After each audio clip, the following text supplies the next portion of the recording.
স্বাধীনতা ঘোষক শহীদ জিয়াউর আজকে স্বাধীনবাসী। সেই উপলক্ষে আপনারা সবাই এখানে আবেদন করেছেন। আমি আপনাদের কাছে সবার কাছে ধন্যবাদ জানাচ্ছি, কৃতজ্ঞতা জানাচ্ছি যিনি এমন একজন ঘনজন্মান নেতা আদর্শকে ভালোবাসার তৌফিক আমাদের দিয়েছে। প্রিয় ভাই বোনেরা, সবাইকে জানাই আমাদের শুভেচ্ছা এবং সালাম। আজকের এই অনুষ্ঠানে আমি শ্রদ্ধার সঙ্গে স্মরণ করছি, তার বিদায় তার বার্তা কামনা করছি। সেই সাথে আমাদের প্রিয় নেত্রী দেশ নেত্রী বেগম খালেদা জিয়া, তিনি শহীদ প্রেসিডেন্ট জিয়াউর রহমানের সহকর্মী ছিলেন। তিনি যে ত্যাগ প্রতিজ্ঞা গণতান্ত্রিক অধিকার, মানুষের মাতৃভূমির অধিকার, সেটা রক্ষার জন্য দীর্ঘদিন জেলগুলো উপেক্ষা করে এই আন্দোলন সংগ্রাম করেছেন। আপনারা সবাই জানেন, এরশাদ সময়ের আমলে 9 বছর বিরামহীনভাবে নেত্রী আমাদের আন্দোলন সংগ্রাম করেছে। প্রিয় ভাই বোনেরা, আপনারা নিশ্চয়ই ভুলে যান নাই ওই সেই দিনের কথা। আমরা যেদিন এই দেশের মানুষের আন্দোলন, আমরা ভোটের অধিকারে আন্দোলন করছি, তখন একটি দল যারা ক্ষমতায় ছিল তারা আমাদের উপর নিপীড়ন নির্যাতন চালিয়ে বাংলাদেশের মানুষের উপর ভোটের অধিকারকে হত্যা করেছিল, ভোটের অধিকার থেকে হীন করে ফেলেছিল। প্রিয় ভাইরা, আজকে যার 30 বছর বয়স, যে ছেলেটি জীবনে তারা কখনো ভোট দিতে পারে নাই। প্রিয় ভাইরা, এমনি অবস্থা চলছে একটা। আমরা তখন থেকে আন্দোলন সংগ্রাম করছি। আপনারা সবাই জানেন, জুলাই আগস্টের যে আন্দোলন, সেই আন্দোলন সংগ্রাম রূপ লাভ করে। সেখানে ছাত্র জনতা সম্মিলিত ভাবে আন্দোলন সংগ্রাম করে বিদায় দিয়ে সেই স্বৈরাচারী সরকারকে বিদায় করে দিয়েছিল। প্রিয় ভাই বোনেরা, আমাদের দায়িত্ব কর্তব্য কি? সেটা হলো আমাদের দলের যে আমাদের আদর্শ, যে আদর্শের সবার 31 দফা, একটু আগে 31 দফার কথা বলেছি আপনাদেরকে। 31 দফা কর্মসূচি আমাদের সামনে এসছে।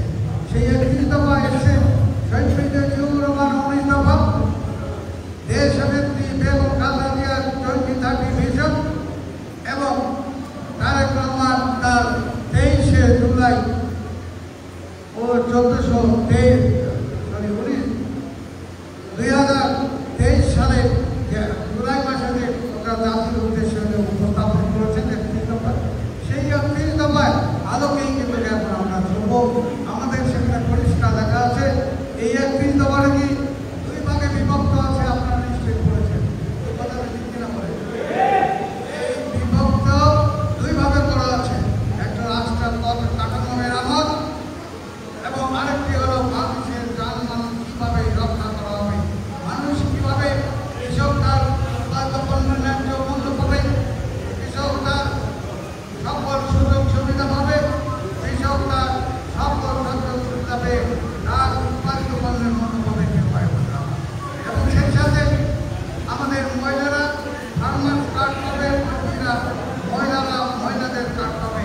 এরকম আমাদের অসংখ্য দফায় আছে, আপনারা দেখতে পাবেন। সেইটা ঘরে ঘরে আমাদের পৌঁছে দেওয়ার দায়িত্ব। আজকের এই জিয়াউর রহমানের শাহাদতবার্ষিকীতে আমি আপনাদের এখান থেকে শপথ নিয়ে বেরিয়ে যাবেন যে প্রতিটা মানুষের ঘরে ঘরে আপনাকে একটু জবাব পৌঁছে দেবেন। আমরা বহুদলীয় গণতন্ত্র, আমরা বিশ্বাস করি একটি গণতান্ত্রিক দল হিসাবে আমাদের দায়িত্ব কর্তব্য সারা বাংলাদেশের মানুষ অতীতেও আমরা বলেছি আমাদের জাতীয়বাদী দলের দিকে তাকিয়ে আছে। এই দল আমাদের ভোটের অধিকার ফিরে দিবে কিনা, এই কথা ঠিক কিনা বলেন? আমরা ওই আন্দোলন করব যদি এই সরকার, বর্তমান যে সরকার আছে সেই সরকার যদি টালবাহানা করে, যদি ডিসেম্বরের মধ্যে নির্বাচন না দেয়, তাহলে আমাদের দল কেন্দ্র থেকে আমাদেরকে সিদ্ধান্ত দেবে। সেই সিদ্ধান্তের জন্য আমরা অপেক্ষা করবো না। আমাদের এখন থেকে আমাদের প্রস্তুতি গ্রহণ করতে হবে। আমি আর একটা কথা বলতে চাই, এখানে মহিলা দলের প্রতি আমার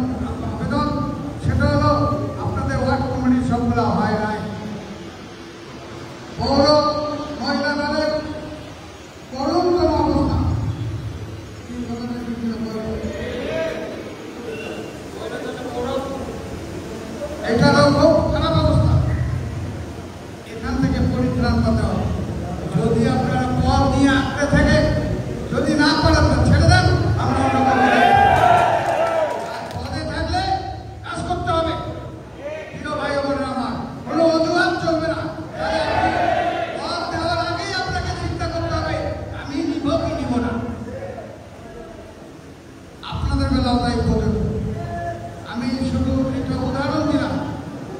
আমি আর একটা কথা বলতে চাই যে মানুষের আমরা আমাদের জাতিকে দল করি, গণতন্ত্রের প্রতি আমাদের অগাধ শ্রদ্ধা, অপরিসীম ভালোবাসা, দেশনেত্রী বেগম খালেদা যে আন্দোলন সংগ্রাম, সেই আন্দোলন সংগ্রামের প্রতি শ্রদ্ধা রেখে আমি আর একটি কথা আপনাদের সামনে তুলে ধরতে চাই। প্রিয় ভাই বোনেরা,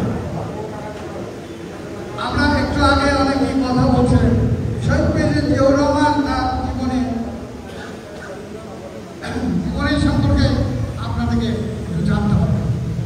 আমরা সেই দলের সেই নেতার দল করি যে নেতা নিজস্ব কোনো বাড়িঘর বাংলাদেশে ছিল না, প্রেসিডেন্ট ছিলেন, সেনাবাহিনী প্রধান ছিলেন, কোনো বাড়িঘর নাই।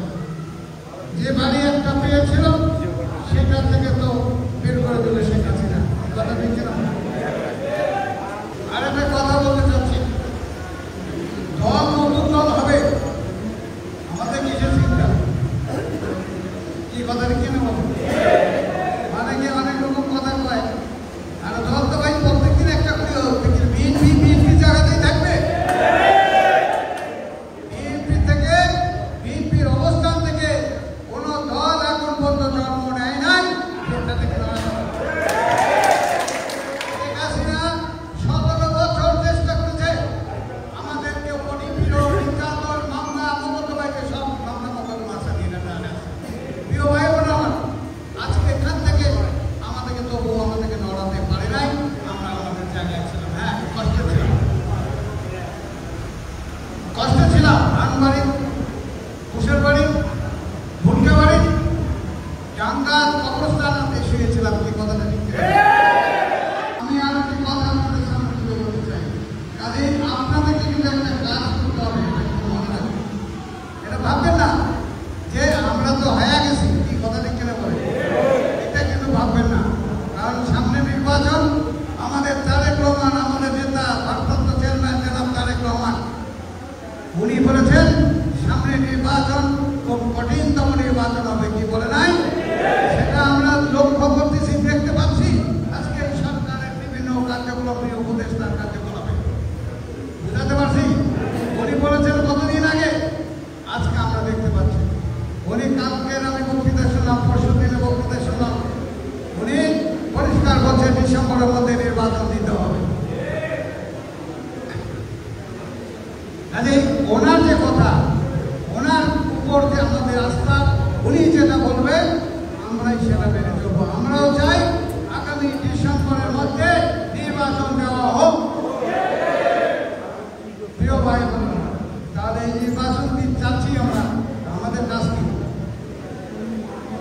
আমাদের কাজ নাই? ঘরে ঘরে দুর্ঘটনা করতে হবে। প্রত্যেকটা জায়গায়, প্রত্যেকটা ওয়ার্ডে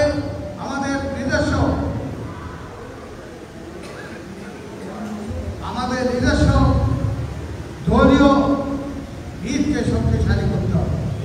কিন্তু আমরা দেখতে পাচ্ছি কি বলে এটা তো ইনডোর প্রোগ্রাম, আমাদের বাইরে যাচ্ছে না। আমরা দেখতে পাচ্ছি যায় দল এখন পথ পায়, খালি কার পকড় ঢুকে দেয়, ওই অমুক নিয়ে ওই পকড় পরিষ্কার কথা আমার শুনি, ওইটা হতে দেওয়া যাবে না। পরীক্ষিত লোক যারা দলকে নেতৃত্ব দিতে পারবে তাদেরকে ওই পকড়াই করা। নতুন লোক আসবে, আসতেই পারে, ভাই ভাইয়া 10 বছর ট্রেনিং দেও,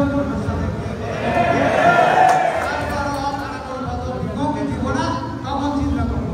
বুঝাতে পারছি আপনাদেরকে? আমি আপনাদের উদ্দেশ্যে বলতে চাই, কোন লোক খবরে নিয়ে ঘুরিয়ে বেড়াবেন না, তারপরেই থাকিবেন না।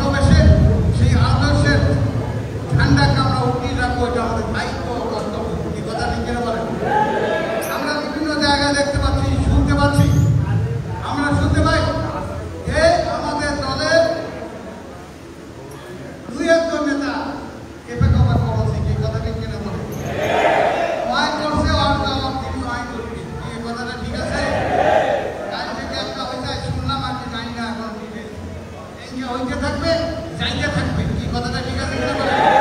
অপরাধ কোনো অপরাধ আপনারা করবেন না, আপনারা মানুষের উপর কোনো অন্যায় করবেন না, সৎভাবে সততার সঙ্গে আপনারা চলতে ফিরবেন। আপনাদের একটা কথা মনে রাখতে হবে যে আমি যদি ভালো থাকি তাহলে আমার প্রতিবেশী ভালো থাকবে, জনগণ ভালো থাকবে। আমরা কারো উপর নিপীড়ন নির্যাতন চালাবো না।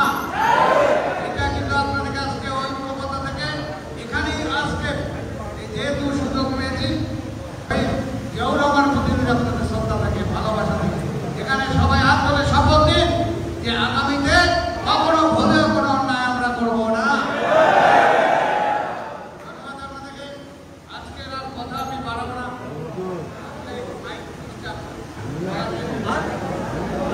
আমি শুধু এটুকু বলতে চাই, আজকে যারা বিশেষ করে যুবদল, ছাত্রদল, স্বেচ্ছাসেবক দলের নেতৃবৃন্দ, কৃষক দলের নেতৃবৃন্দ, শ্রমিক দলের সকল বিএনপির অঙ্গ এবং সহযোগী সংগঠনের নেতৃবৃন্দ এবং পৌর বিএনপি সহ উপজেলা বিএনপির সকল পর্যায়ের নেতৃবৃন্দ, কৃষক দল, শ্রমিক দল, মহিলা দল সহ সকল পর্যায়ের নেতৃবৃন্দ, আপনারা যারা এই আজকের এই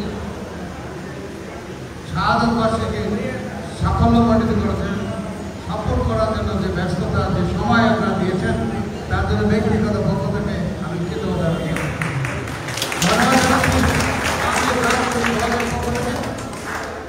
আমি আর কথা না বাড়িয়ে আপনাদের কাছে আমি করজোড়ে অনুরোধ করব, আমার কথাটাকে অন্যভাবে নেবেন না। আমি আগেও যেরকম ছিলাম এখনো তেমনই আছি। আমার কিন্তু কোনো পরিবর্তন এখন আমি মনে করি আসে, যদি আসে তাহলে আপনারা ধরাই দিবেন, তবে কোনো অন্যায় আপনার নিয়ে আমার কাছে আসবেন না। আমি কথা না বাড়িয়ে সবাইকে ধন্যবাদ জানিয়ে আমি আমার কথা এখানে শেষ করছি। আল্লাহ হাফেজ। বাংলাদেশ জিন্দাবাদ, বাংলাদেশ জাতীয়তাবাদী জিন্দাবাদ, শহীদ আমরক খালেদা জিন্দাবাদ, রহমান জিন্দাবাদ, পার্বত্য উপজেলা পৌর এবং ছাত্র সংগঠন জিন্দাবাদ।